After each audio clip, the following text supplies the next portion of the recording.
Y vamos a ver qué es lo que dice la Biblia en esos pasajes. En una, el salmista está haciendo una declaración, una oración. Y en el siguiente es la historia de este hombre que había sido sanado y que su sanación estaba poniéndose en duda por los líderes religiosos. Primero vamos a ver qué es lo que dice el Salmos para ir en ese orden. Salmos 7, 11. Dice el salmista David. Fíjese cómo comienza la oración el salmista David en el primer versículo. El encabezado acá de esta versión dice: plegaria pidiendo vindicación de David, que cantó a Jehová acerca de las palabras de Cus, hijo de Benjamín.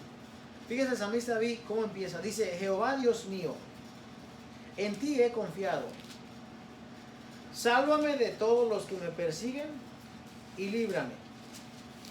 No sea que desgarren mi alma cual león y me destrocen sin que haya quien me libre. Bien, acá el salmista, fíjese la oración como él la empieza. Jehová, o sea, Dios mío, mi salvación, en ti he confiado. Y cuando miramos la vida del salmista David, fíjese, hay muy pocas pecados, ofensas o transgresiones que se le conozca realmente al salmista David.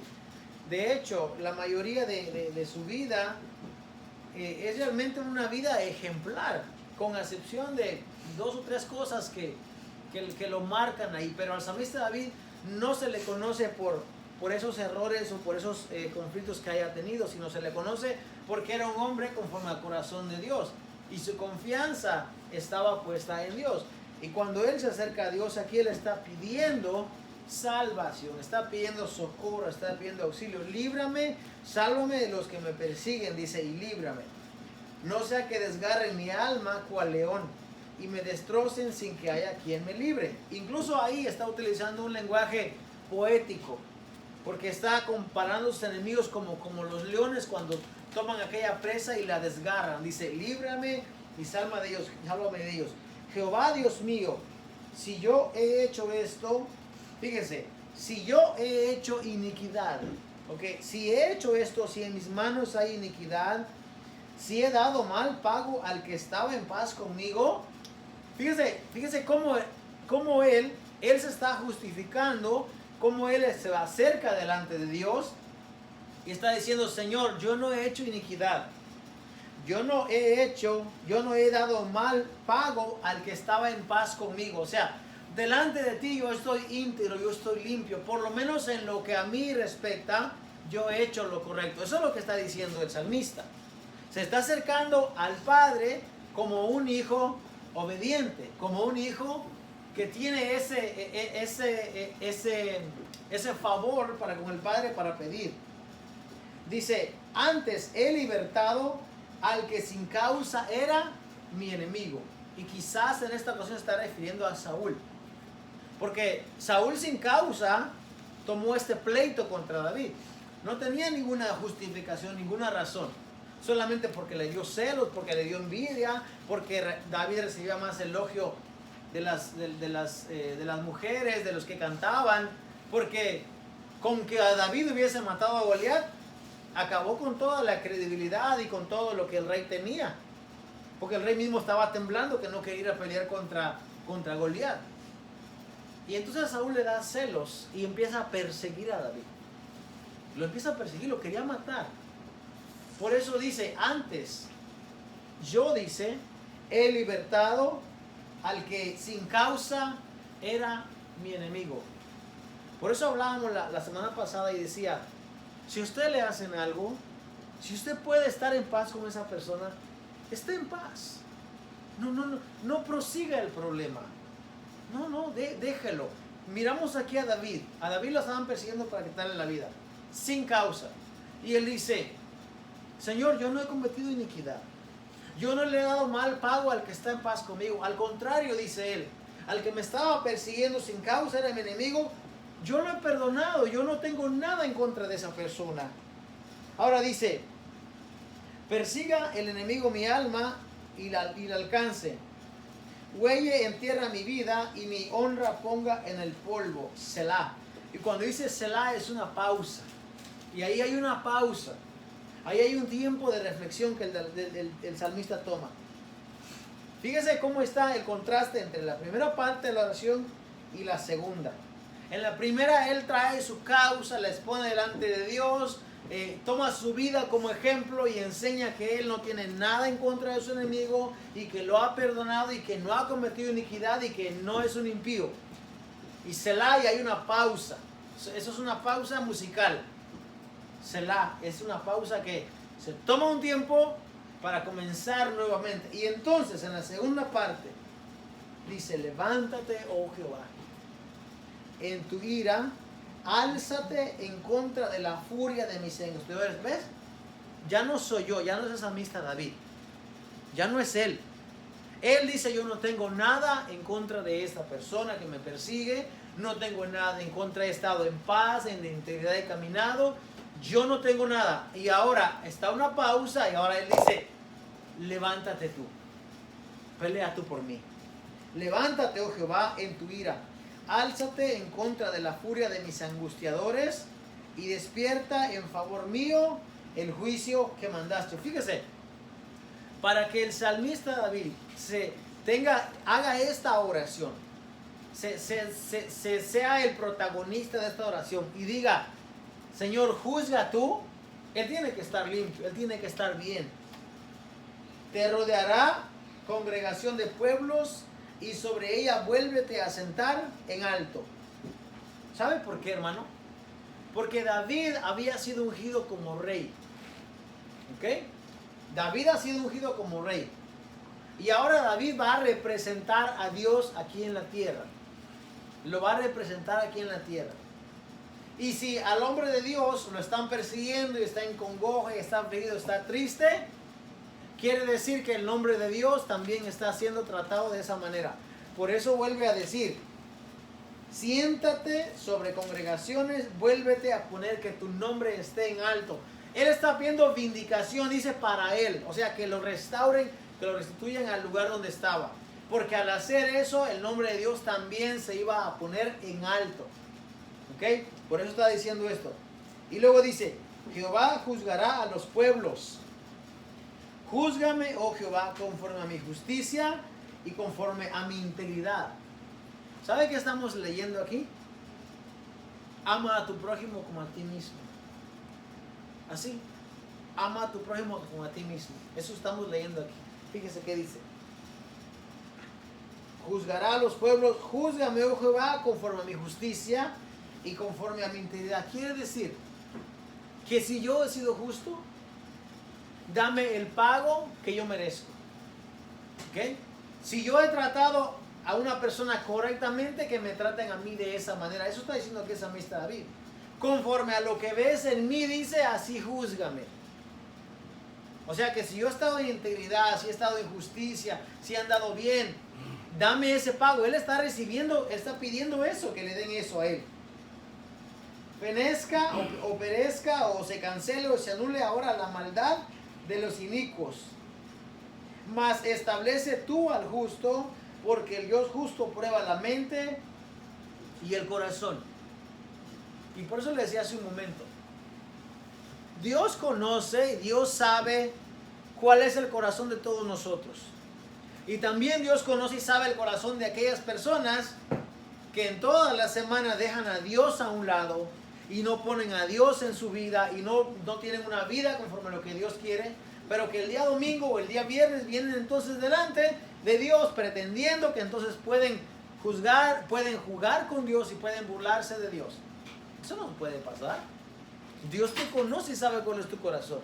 Tú puedes estar sentado en una congregación el día de hoy y estar alabando a Dios y cantar y orar y todo lo que quieras, pero Dios te conoce realmente quién eres.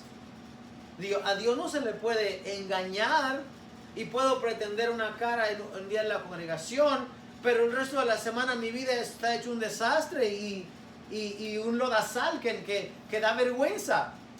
Y hay mucha gente que vive así. Hay mucha gente que la religión lo ha metido tanto dentro que piensan que puedes venir y cantar a Dios y orar a Dios, y toda tu vida es un desastre. Dios no obra de esa manera. El salmista en esta oración nos va a decir exactamente a quién escucha a Dios y a quién no. Y aquí hay un contraste entre un justo y un impío, porque el impío lo andaba persiguiendo y él era justo. Al momento de esta oración, él se está considerando de esa manera y él mismo está diciendo: si yo he hecho mal, págame de la misma manera. De otra manera, págame conforme a mi justicia, conforme a lo que yo he hecho. Dice: fenezca ahora la maldad de los inicuos, mas establece tú al justo. ¿Por qué esa amistad está diciendo que pusieran al justo en su lugar? Porque él era un justo, porque en estos momentos él es el justo. Y dice: porque el Dios justo prueba la mente y el corazón. En otra oración él dice: escudriña, oh Jehová, en mi corazón, conoce mi corazón. Crea en mí, oh Dios, un espíritu recto, renueva un espíritu recto dentro de mí. Dice: mi escudo está en Dios, que salva a los rectos del corazón. Dios es juez justo y está airado contra el impío todos los días. Y ahí está la respuesta de la oración. Ahí está la respuesta de la oración. ¿Puede un impío acaso venir delante de Dios y decirle a Dios Padre y Dios le va a escuchar? ¿Puede un impío acaso tener una vida desordenada, alejado de lo que Dios quiere, y en un momento venir a decir Padre nuestro? Si la Biblia dice que Dios está airado con el impío todos los días. Fíjese, hermano, póngase a pensar en esto. Nosotros conocemos lunes, martes, miércoles, jueves, viernes, sábado, domingo. Bueno, domingo, lunes, martes, miércoles. Conocemos los días de la semana. Conocemos cuántos días hay en el año. Imagínese usted que Dios está airado, que no enojado, airado contra el impío, dice, todos los días. ¿Y qué más entonces tiene la gente para decir: yo vengo y me presento delante de Dios? Yo vengo y oro a Dios. Hay gente que se atreve a orar por un impío. De verdad. Hay gente que en las iglesias, ¿sí acaso no se vienen y se atreven a orar por una persona que no es convertida? La Biblia no nos manda que oremos por esas personas. ¿Sabe por quién nos manda que oremos? Por los gobernantes, sí. Por los gobernantes, sí. ¿Habrá un gobernante que no sea impío? Eso está difícil. ¿Habrá algún gobernante que se siente en una silla presidencial y no sea impío? Porque yo le voy a preguntar a usted de verdad: ¿cuántos presidentes nosotros conocemos que impartan la justicia? ¿Cuántos presidentes nosotros conocemos que realmente impartan el temor de Dios a su país? ¿Cuántos alcaldes? ¿Cuántos gobernantes? ¿Cuántos? Está difícil. Pero por ellos el apóstol Pablo nos manda a orar. Sí, nos manda a orar por ellos. Oren por sus gobernantes. Dice la palabra del Señor: quiero que los hombres oren en todo lugar, levantando manos santas, sin iras ni contienda. Quiero que los hombres oren en todo lugar. Le está hablando a la iglesia. Y luego dice: por los que están en eminencia, por los que tienen un cargo encima de ustedes, oren por ellos. Nada más por ellos. Ahora, ¿qué haces tú cuando una persona viene, una persona que tú sabes que no es convertida, tú sabes que no le sirve a Dios, y dice: ora por mí? ¿Cuál debe ser tu reacción o cuál debe ser tu proceder? ¿Vas a orar por esa persona? ¿O no? ¿Sí? Pero si se arrepiente, si se quiere volver a los caminos del Señor, tienes que orar. Si su arrepentimiento es Lo que dice la hermana es un caso donde antes él era convertido, no un impío. ¿Antes él era convertido? No, digo que en el caso de la hermana que estaba diciendo, ¿no? De que se quiere otra vez reanimar, ¿no? Ajá. En ese caso, pero no es válido la pregunta, ¿no? Pero, A ver. no, perdón. Yo ¿Hablamos? diría que Ok, bien, estamos aprendiendo, se trata de aprender. A ver, hermano. No, pero si no es un convertido, pero escuchó la palabra por ahí y quiere arreglar su vida ya, creo que sí es válido. Sí, pero en ese momento estamos hablando de una persona que quiere dar ese paso de profesión de fe y quiere decir, yo quiero entrar al camino. No, pero no estamos hablando de eso. Eso es válido. Eso es válido. No, estamos hablando de una persona que llegó contra usted y dice, fíjese que usted que tengo un problema y fíjese que me pasó aquí, yo quiero una oración y quiero que ore por mí. Eso estoy refiriendo. O sea, hazme el favor de tú ir delante del Padre, preséntame a mí y pide por mí. Eso estoy diciendo. A ver, hermano. A ver, hermano. ¿Qué iba a decir? O sea, creo que es una contradictoria un poco, o como yo lo percibo ahorita. Ajá. Porque nos dice que no oremos por los impíos, Ajá. pero nos dice que oremos por los gobernantes. Sí. Pero si usted mismo lo dijo, si no sabemos si el gobernante es impío o no, entonces, o sea, prácticamente nos quiso decir que también es un impío el gobernante, por lo que usted nos dio a entender. Ajá. Pero entonces, ¿por qué no vamos a orar por el impío que no es gobernante? Si Ok. al final son, no sé, Sí, tengo sí. esa duda. Yo tengo la respuesta. A ver, Creo hermano. que porque tiene un rango tal vez y es el que va a tomar decisiones y sobre todas las personas. Exacto, hermano, porque cuando hablamos del impío en general, podríamos hablar de Dios puede estar irado con ese impío. Ujú, Dios puede estar irado con ese gobernante que es impío. ujú. Está, porque dice la Biblia que está irado con el impío. Está bien. Pero entonces el apóstol Pablo es la única excepción que tenemos de decir, yo tomo esta base para orar por ellos. ¿Por qué? Porque ellos están sobre nosotros y queremos que quizás nuestra oración, la oración del pueblo, quizás pueda ayudar a que esa persona nos gobierne mejor. Porque dice la palabra del Señor, para que vivan quieta y reposadamente, o sea, para que tengan tranquilidad ustedes. Oren por ese gobernante, pero solo por los gobernantes. No por un impío que vino y usted sabe que tiene una vida ciudadana y dice, ahorita le voy a decir un ejemplo. A ver, hermano, dígame. Mi opinión, esta es mi opinión. Ajá. Yo creo que tú tienes que estar preparado espiritualmente para poder orar por otra persona que tú sabes que no está haciendo las cosas bien o que es un impío. Tú tienes que estar preparado espiritualmente ya en comunicación con Dios y ser tu testimonio y para poder tú orar por una persona que necesita la oración. Ok. Que necesita la oración. Ok. Fíjese bien eso. Porque en la mayoría de veces la gente solo viene cuando necesita. Cuando necesita una oración, la gente dice, ore por mí. Les digo porque me lo han dicho. Ore por mí. ¿Por qué? Porque usted está como que más cerca de Dios. Porque usted Dios le va a escuchar. Y entonces lo que hacemos muchas veces cuando oramos por esa persona, en vez de enseñarle qué dice la Biblia y en vez de educarle con lo que dice la Escritura. Porque si la Escritura dice que Dios está irado con el impío todos los días, escúcheme bien, Dios está sobre todos, correcto, el soberano. Y Dios dice, ha decretado en su palabra, ha dicho, mira, yo con el impío, de lejos, yo no tengo nada que ver. Él no es mi hijo. Él no es mi hijo. Tú eres mi hijo por el otro lado. Ahora, ¿tú quieres interceder por él? ¿Con el que yo estoy airado? ¿Qué ejemplo tenemos? ¿Cómo podemos ir? Abraham estaba intercediendo por Sodoma y por Gomorra. Abraham no quería que el juicio cayera sobre esa ciudad. Y Abraham viene delante de Dios y empieza a interceder y a pedir allá. Y Dios le dice, ok, está bien. ¿Qué tienes tú para darme para que yo no vaya a destruir esa ciudad? Señor, si habrán ahí 50 justos. 50 justos, me parece perfecto. Si hay 50 ahí, yo no lo destruyo. ¿Ok? 45, 40, 30. Y al final, 10. Dame 10. Si me das 10 justos, yo no destruyo la ciudad.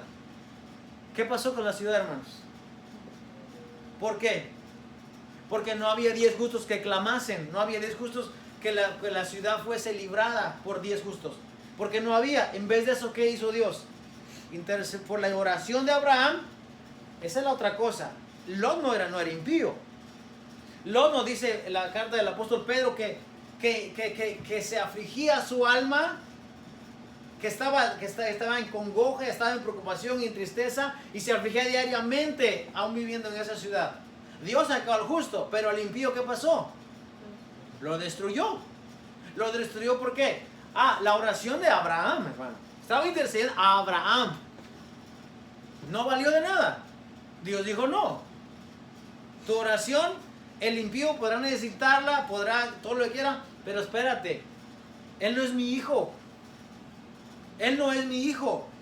Mi hijo es el que obedece mi palabra, el que obedece mis mandamientos, el que tiene una relación conmigo. Yo con el impío estoy airado, yo no quiero nada con él. Tú lo traes y pones tu caso. Estás perdiendo un tiempo. No tiene justificación. No tiene justificación. En una ocasión alguien me dice que quería que orara por él y dice, es que tengo muchos problemas acá en mi lugar, en mi negocio, me aparece un gato aquí y de repente se incendia y yo quiero que ores por mí. Y era un restaurant bar. Digo, yo no puedo orar por ti. Yo no voy a orar por ti porque ¿cómo voy a ir en contra de lo que la palabra de Dios me enseña, me dice a mí? Si un impío, como dieron un ejemplo, viene y dice, fíjate, yo quiero hacer frutos dignos de arrepentimiento, yo quiero cambiar mi vida. Ahí está demostrando que esa persona quiere dejar su vida vieja. Ya no quiere ser más un impío, quiere hacer obras dignas de arrepentimiento.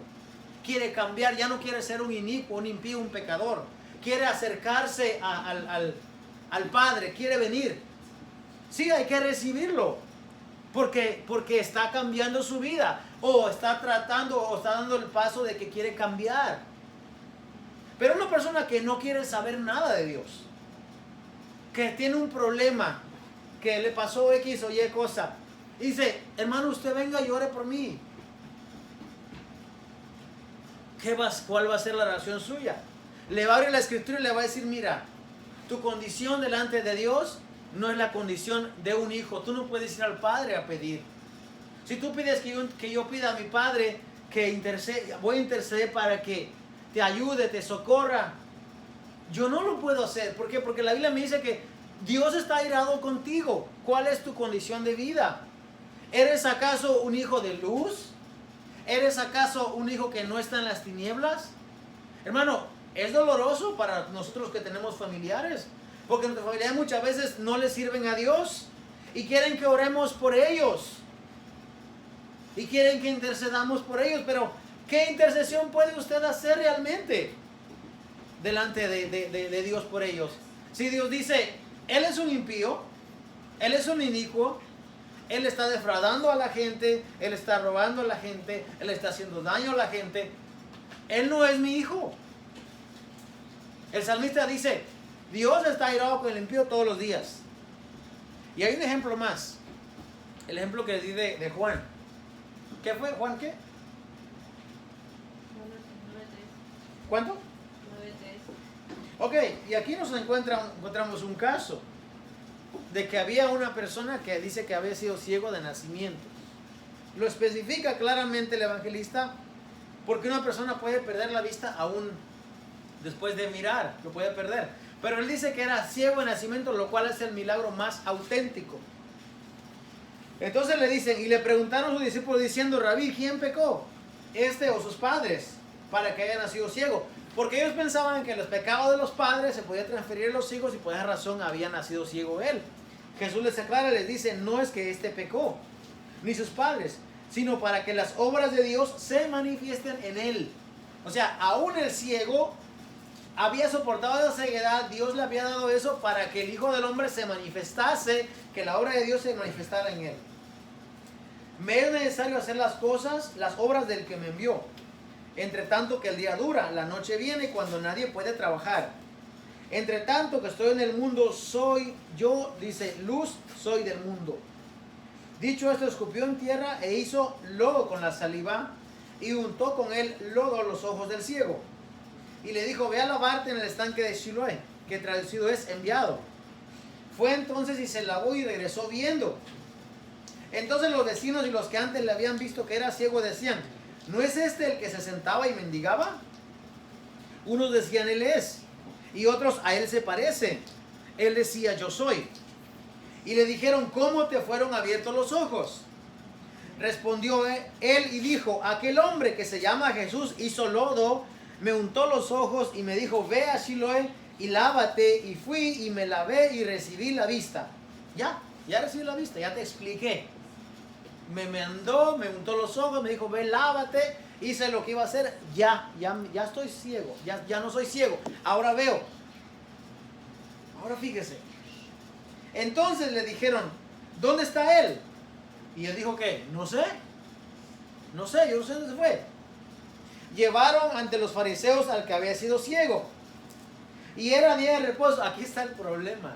Es que era día de reposo. Por eso tanto problema. Ellos no saben que el día de reposo fue hecho por causa del hombre. O sea, para que beneficiase al hombre. ¿Qué era mejor? ¿Violar el día de reposo y darle vista a un ciego? ¿O guardar el día de reposo y que el ciego siguiera ciego? ¿Qué era?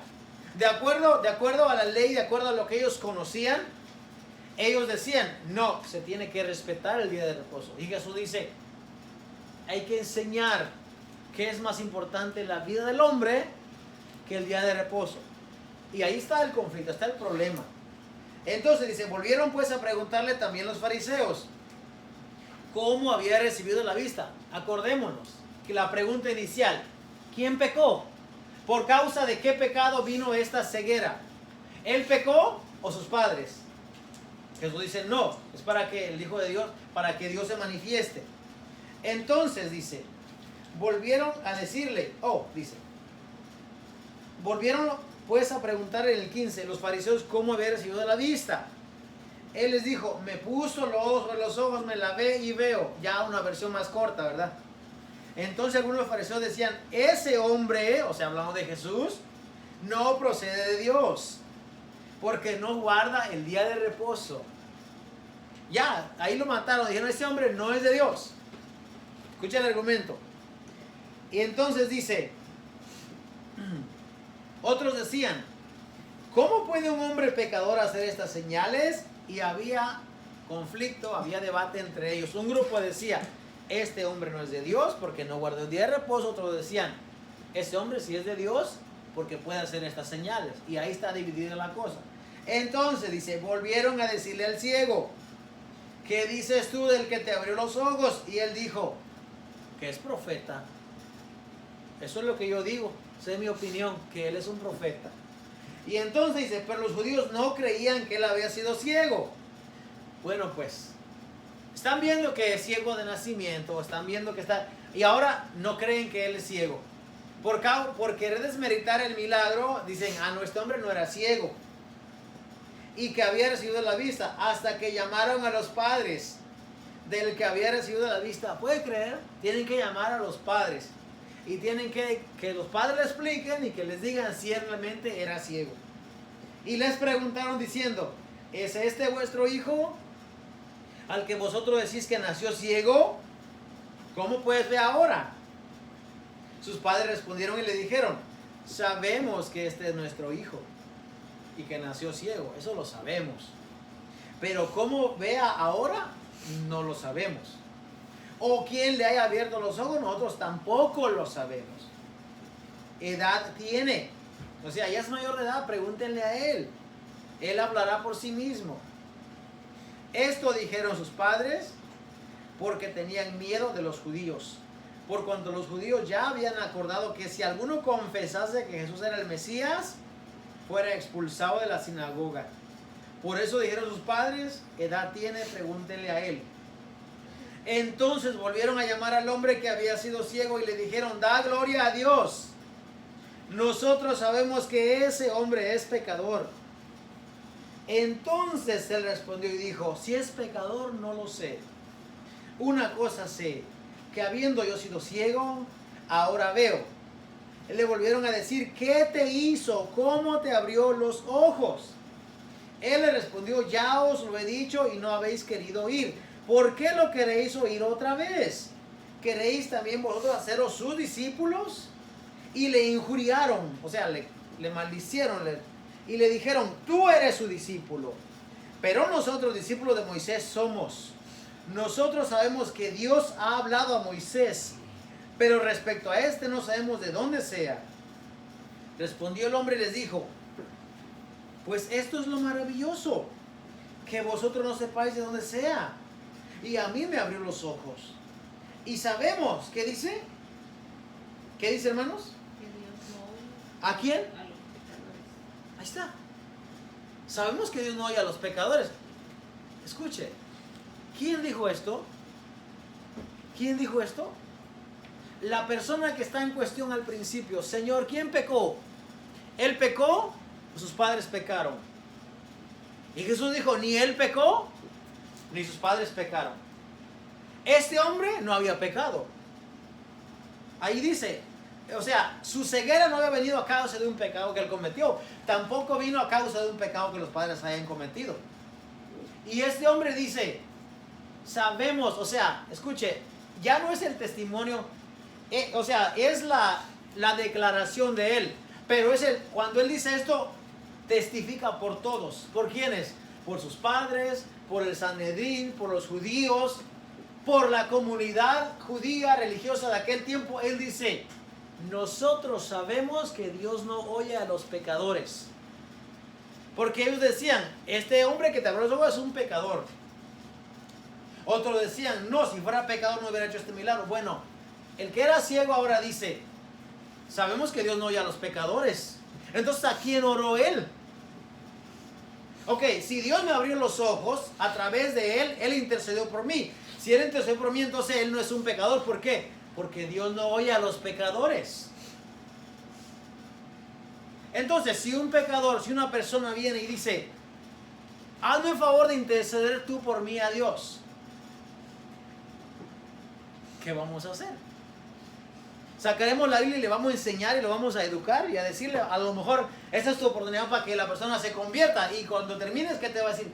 No, pero yo no me quiero convertir, solamente quiero que tú ores por mí, para que me vaya bien, para que se me quiten todos estos males. Ya, para que se me quiten todos estos males. Hermanos, nosotros somos hijos de Dios. Y eso usted debería hacerle sentirle orgulloso. O sea, no un orgullo que diga, yo soy hijo de Dios, tú no, vete para allá. No. Orgulloso me refiero de que cuando usted va al Padre, usted tiene esa convicción y esa certeza de que el Padre le va a escuchar. ¿Por qué? Porque usted no es un pecador, usted no es un hijo de las tinieblas. Usted es un hijo de luz. ¿Y cómo usted sabe que es un hijo de luz? Por el tipo de vida que usted lleva. Si la vida de una persona no es una vida centrada en Dios, no es un hijo de luz entonces. No espere que cuando venga y ore Padre Nuestro, eso lo hace hijo de Dios, no. ¿Qué dice Juan 1:12? Que Cristo, dice, vino a los suyos, vino a su pueblo. No he sido enviado, dice, sino a las ovejas perdidas de la casa de Israel. Pero ellos no le recibieron. Aquí en esta historia acabamos de leer, dice que si alguien confiesa que Él es el Mesías, le vamos a expulsar, le vamos a sacar de nuestro grupo. Eso dice. Ellos no querían, no aceptaron, no quisieron que Él era el Mesías. Mas a los que le recibieron, dice, a los que creen en su nombre, les dio, dice, poder, autoridad, potestad de ser hechos hijos de Dios. ¿A quiénes? ¿Quiénes tienen el derecho, la potestad, el poder de ser hechos hijos de Dios? A los que le recibieron, a los que creyeron en su nombre. Y eso dice, no son engendrados de carne, sino engendrados del Espíritu. Y si usted es engendrado del Espíritu, usted es hijo de Dios. Pero entonces debe de vivir y debe de andar como un hijo de Dios. Porque si no vive, si no anda, si no practica como un hijo de Dios, lo más seguro es que usted no sea hijo de Dios. Mire, yo escuché esto en algún lado. Si habla como un impío, si vive como un impío, si camina como un impío, entonces ¿qué es? ¿Qué es? Porque no puede ser un cristiano a mitad. Hay gente que piensa que puede ser cristiano la mitad y la mitad no, o sea, en una línea en medio. Y la línea ya está trazada. Jesús dice, ¿derecha o izquierda? ¿Dónde vas? El apóstol Pablo dice, o luz o tinieblas. Así está tan claro. ¿Dónde estamos? ¿Cuál es nuestro pensamiento? Josué les dice, párense en la línea y digan de dónde son. ¿Quieren servir a Jehová o quieren seguir con los dioses de los amorreos? ¿A quién? Porque en Dios no hay mitad. Dios no te dice, dame la mitad. No, dice, amarás a Dios con todo tu corazón, con toda tu mente, con toda tu alma. Ahí está. Todo tu ser, toda tu vida. ¿Sabe por qué dice corazón, mente y alma? Con todo tu ser. Tienes que amar a Dios. Si tú amas a Dios con esos tres factores, con tu ser, con tu mente, con tu alma, tu vida va a estar dedicada al servicio a Dios. Y ni siquiera te vas a parecer a un impío. Ni siquiera te vas a parecer. Por el otro lado, hay gente que piensa que pertenece a una congregación, pertenece a una iglesia, es parte de un grupo y es parte de y puede vivir su vida como quiera. Fíjese, esta semana yo tuve una experiencia de que estaba trabajando en un lugar y en ese lugar habían personas que no le sirven a Dios. ¿Por qué lo sé? Porque estaban con la cumbia, estaban con sus rancheras, estaban con su reggae y estaban con todo su alboroto. Y fíjense cómo somos los seres humanos de intolerantes muchas veces. De que cuando nosotros estamos en un lugar y llega otra persona, no nos interesa si lo que estamos escuchando les va a beneficiar o les va a perjudicar. Así somos los seres humanos, no nos interesa. Entonces estaban con su reggaetón y con toda la cumbia allí. Y entonces llegó la persona que es el líder o el jefe o el patrón de ellos. Y cuando llegó me di cuenta que le bajaron a la música. Le bajaron a la música. Pero después cuando se fue le volvieron a subir a la música. Eso me enseña a mí un patrón. Fíjese, hermano, nosotros muchas veces, cuando nosotros trabajamos para alguien, no podemos imponer, no podemos exigir, no podemos nosotros como que poner las reglas y decir, bueno, yo soy el cristiano, yo le sirvo a Dios. Mira, yo no quiero escuchar ese tipo de conversaciones, yo no quiero escuchar ese tipo de música. Muchas veces no podemos porque nosotros estamos debajo de esas personas. Y yo entiendo esa situación.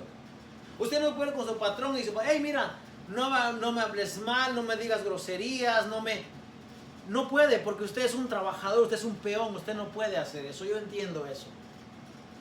Pero cuando nosotros somos los jefes, de verdad, hermano, cuando nosotros somos los jefes, los que hacemos la nómina, los que le pagamos a las personas, usted es un hijo de luz. ¿Por qué usted no puede poner las reglas dentro de su empresa como un hijo de luz? Y ahí está la pregunta que debemos analizar nosotros. Porque muchas veces como hijos de luz no podemos nosotros enseñar que somos hijos de luz en todo. ¿Qué acaso la Biblia no dice amarás a Dios con todo tu corazón, con toda tu mente, con toda tu alma? ¿Usted cree que en esas tres no entran las finanzas? O sea, si mis finanzas dependen de que alguien que no conoce a Dios venga a trabajar para mí, ahí yo no puedo hacer nada. Pero yo sí puedo poner las reglas de cómo va a ser mi empresa. Porque yo estoy proveyendo para esas personas trabajo. Claro, yo me estoy beneficiando del trabajo de esas personas, pero yo le estoy proveyendo antes de beneficiarme. Yo le estoy proveyendo. Entonces, ¿por qué no podemos dar un testimonio de que somos hijos de luz? Muchas veces la gente no se pone a pensar lo que dice la Biblia. Usted, hermano, es un hijo de luz. Como hijo de luz, dice la palabra del Señor, debe vivir como tal. Porque si usted y yo no vivimos como hijos de luz, entonces nuestro testimonio es en vano. ¿Por qué el salmista David dice, Señor, haz tu justicia en mí, para que tu nombre sea restituido nuevamente? Porque cuando nosotros caminamos como hijos de luz, estamos dando testimonio de aquel que vive en nosotros. Si usted es una persona que se comporta bien y hace las cosas conforme a lo que dice la Biblia y anda en rectitud delante de Dios, el nombre de Dios va a ser glorificado porque usted lo está representando. ¿O acaso, hermano, cuando alguien comete un pecado, un desorden, un delito, y esa persona se congrega en un lugar, que acaso lo que dicen es, ¿qué es lo primero? Lo primero es, y es cristiano. Eso es lo primero. Lo segundo, y va allá. Y entonces mencionan el nombre del lugar.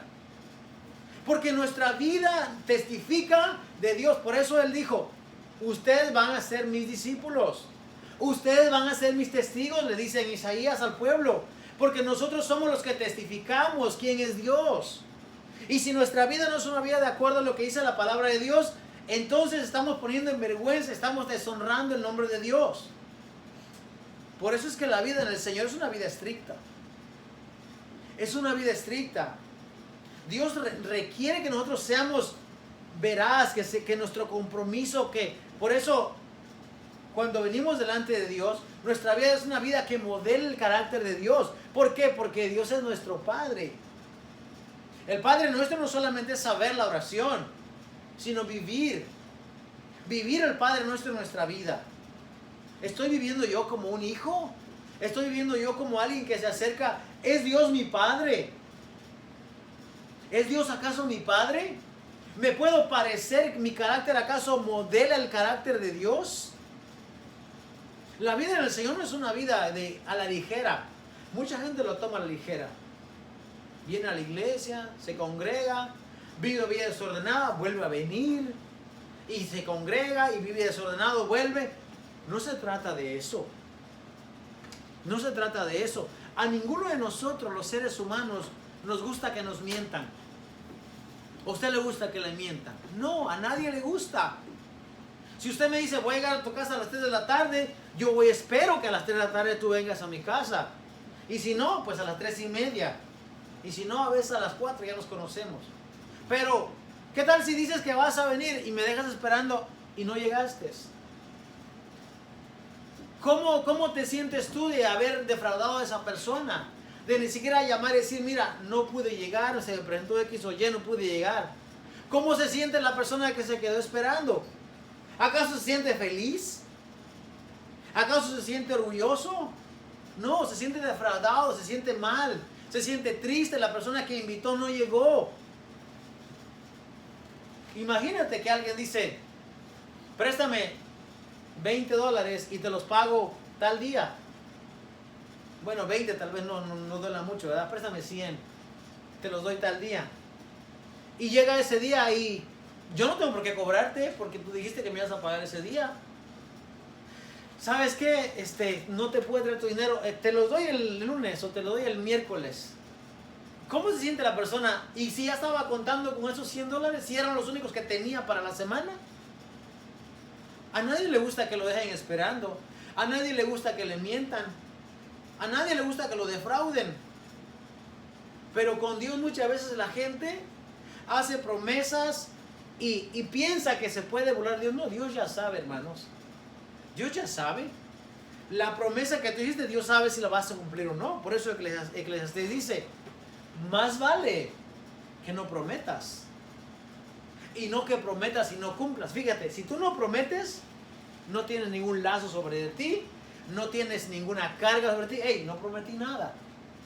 Pero cuando tú prometes, dice Eclesiastés, entonces ahí tú ya te metiste en un compromiso. Y vale más que cumplas. Cuando a Jehová haces votos, dice, no tardes en cumplirlo. Si tú prometiste algo a Dios, mira, asegúrate de cumplirlo porque lo prometiste. Dios sabe si lo vas a cumplir o no. Pero tú por tu parte, asegúrate de cumplir rápido, dice. Por eso, hermano, usted no le puede prometer nada a Dios.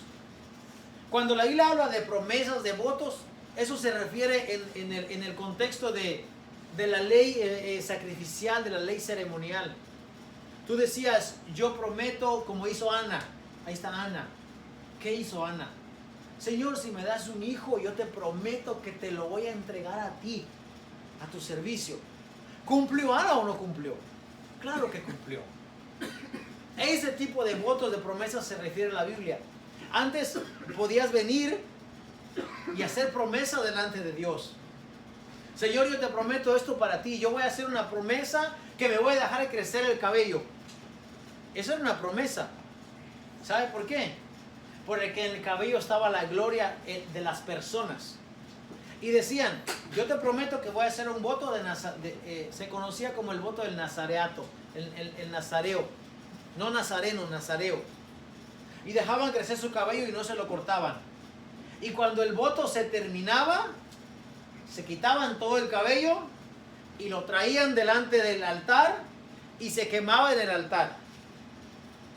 Y eso era una promesa, eso era un voto. Pablo hizo ese voto. Nos dice la palabra de Dios en Hechos que Pablo hizo ese voto. Y había mucha gente, Sansón por ejemplo, era un nazareo. Dice, cuando le da, el ángel le da la profecía a Manoa y a su mujer, le dicen, él va a ser nazareo de su nacimiento. No va a pasar navaja sobre su cabeza. Todo el tiempo él va a tener su cabello. Por eso es que pensaban que la fuerza radicaba en su cabello. No era en el cabello, era la obediencia que él tenía. Cuando él le reveló ese secreto a esta mujer filistea, incircuncisa, impía, ahí es donde el Espíritu de Dios se alejó de él.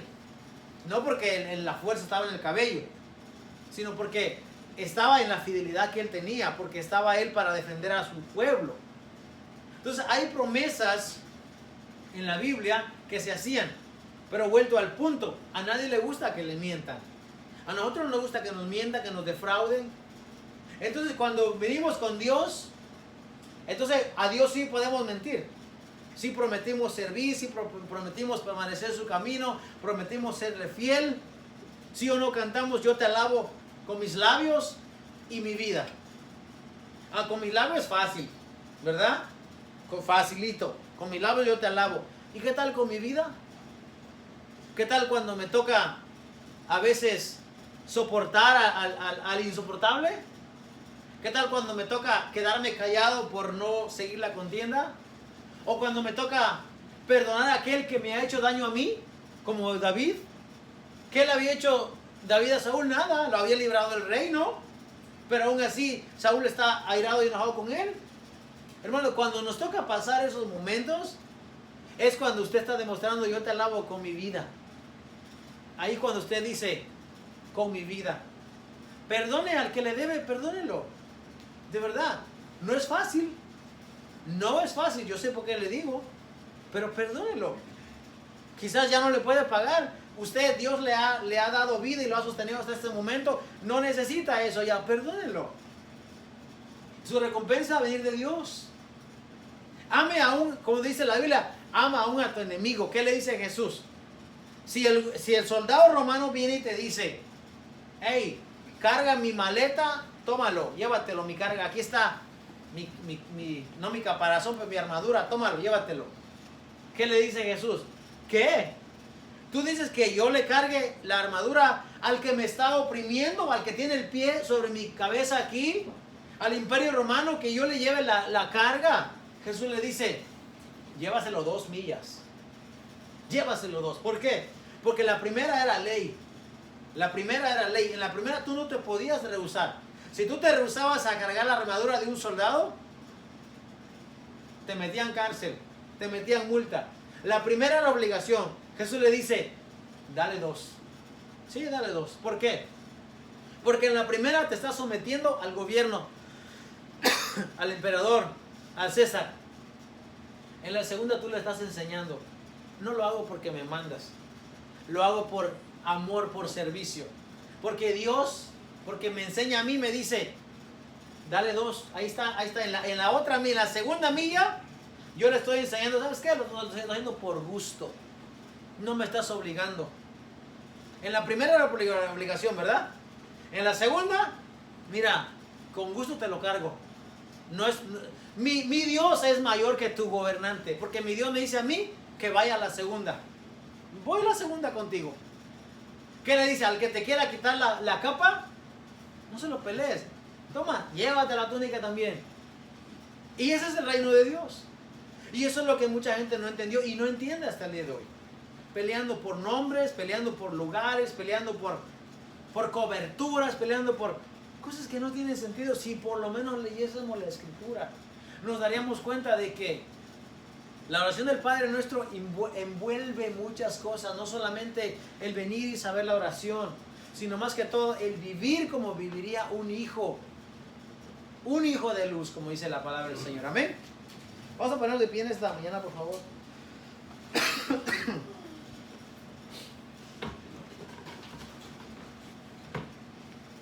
Agradecemos a Dios por el tiempo, por la oportunidad que nos permite y porque nos permite seguir hacia adelante. Esperamos seguir predicando la palabra de Dios y que podamos, sobre todo, enseñar al mundo que somos hijos de luz. Amén.